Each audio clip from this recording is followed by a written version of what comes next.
The topic of this video is going to be finding the area between two polar curves. To be able to do that, you need to be comfortable finding the intersection of two polar curves. So here's two polar curves. We got the green one as the cos theta.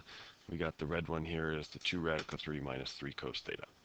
To see where they intersect, just set them equal. Add the 3 cos theta over, divide by 4.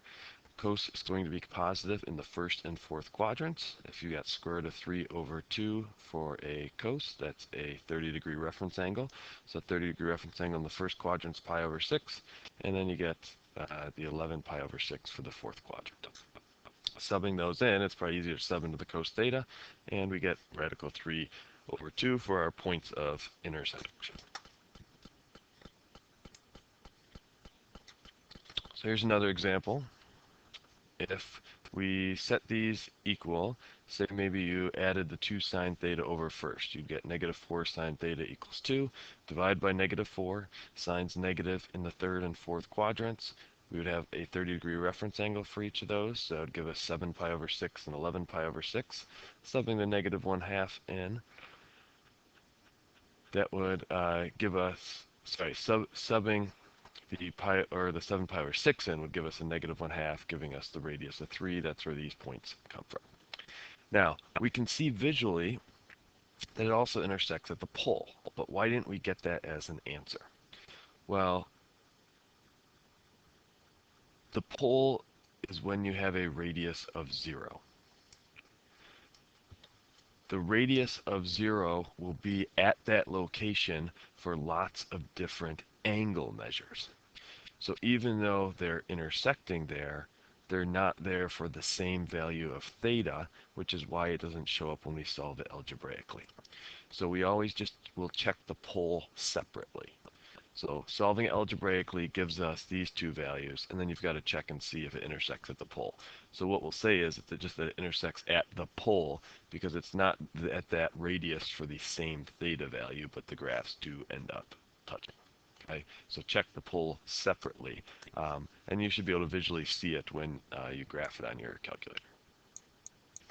All right, so now the actual thing that we want to find, the area bound by two polar curves.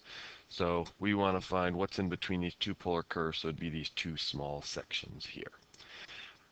So what we're going to do is we're just going to find the area of one of them, and we'll double it.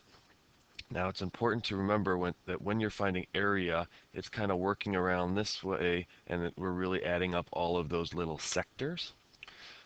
So if we split a straight line, if we drew a straight line from our intersection points, essentially what we would need to do is we would need to find the area of all these little sectors for the green one, and then afterwards find the area of all those little sectors for the red one. So they intersect, first for the green, it's starting at 0. If we set these equal, if we add the 2 sine theta over, we'll get 6 sine theta. Divide the 6 over, we get a third, so they're going to intersect at arcsine of a third, which is not a nice value, so we'll just leave it as arcsine of 1/3. So the green one, we are going from 0 to the arcsine of a third.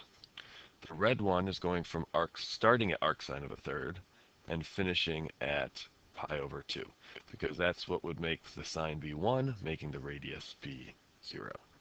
So what we've got set up here, this is our area of the green one, the 1/2 our radius squared, starting at 0, going to arcsine of a third. This is our red one, starting at the arcsine of a third, going to pi over 2. Notice we have the half in front of each of them because of the formula, and then we're doubling it because we have the two sections there. Now, most likely on the AP exam, this would be one, either you would just have to set it up to show it, or then they would let you punch it in the calculator. Okay, so you would go ahead, you could just probably punch that one in, and we would get 0.676. If they wanted exact value, this is what we would end up getting. If you want to try and do that, you can. We're going to actually do one all the way out on the next example. Okay, so here's our other example. So our two equations, we got r equals 2, is just a circle centered at the 0, 0 with a radius of 2. And then we got 2 minus 2 sine theta. So if we set those equal, we get positive 2 sine theta equals 0. sine theta is just 0. So that would be things like 0 pi, 2 pi, and so on. Just like last time, we're going to do just this one section and double it. So we're looking for the area that's inside the red one, but outside the green one. So this shape right here, and then we'll just end up doubling it. So our red one, nothing fancy that's happening with it, so it's going 0 to pi over 2. And our green one, so if you put in 0 here for sine, we get 0 and then 2. So 0 starting there. If you put in pi over 2, that's going to give you the 0 back there. Now again, the reason we got pi here is because it's intersecting way over there, but we're just going to do the 1/2 of it and then double it. So here is our setup. So we have first one going from 1/2, 0 to pi over 2. Our equation is just 2 squared. Then we have the other one going from 0 to pi over 2 as well. Now we're doubling it again because we had 2 of them. And this first one, we could have, if we wanted, we could have done it without an integral. Because we could find the area of that space, because it's a perfect circle, we could just do 1/4 pi r squared, and that would yield us the same thing. But I'd say take it through like this and just see how it goes, and you'll see it eventually gives you the same thing as that. So what I would like you to do, a question is going to pop up in a second.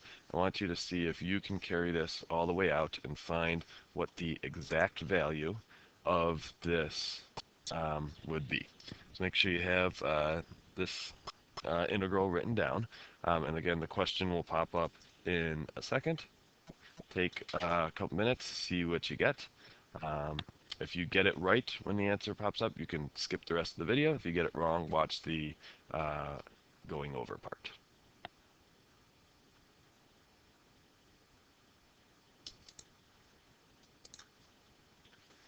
Okay, so again, that one is just 4. What I did is I distributed the 2, so I didn't have to worry about the halves.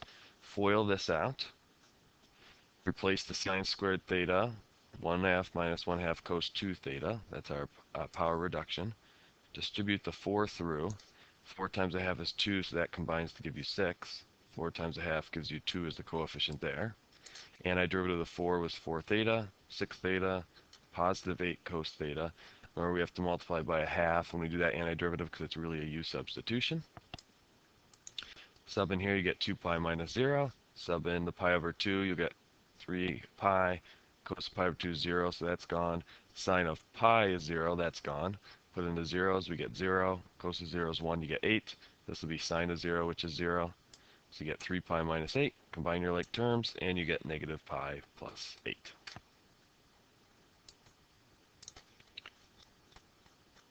And that's it for this video.